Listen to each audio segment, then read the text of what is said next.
cho tao đủ mà là tháp chiếu có cho có đủ lệ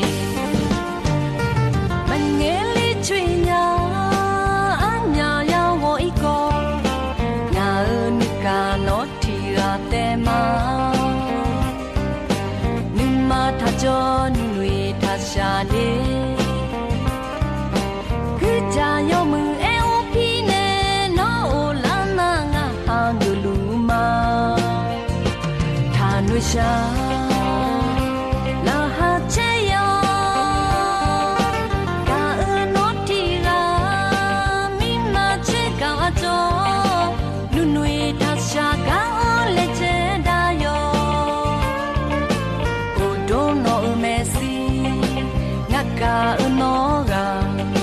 ai ye chưa ho nó lù mà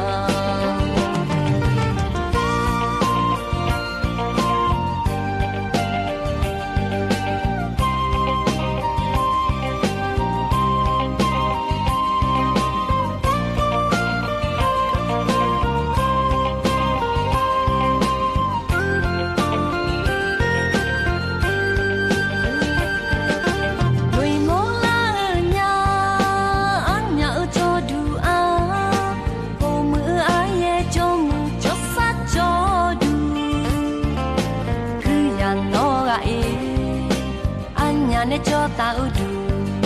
mà là tháp chiếu có cho có đủ lệ mình nghe lý chuyện nhà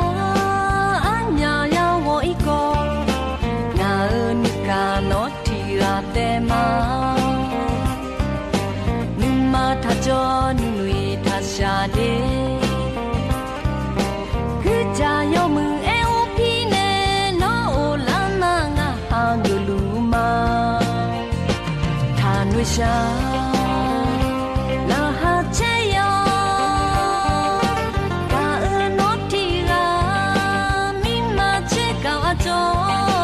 nu nuôi tha xa cả lệ chế đa yo ô đô nó Messi ngã cả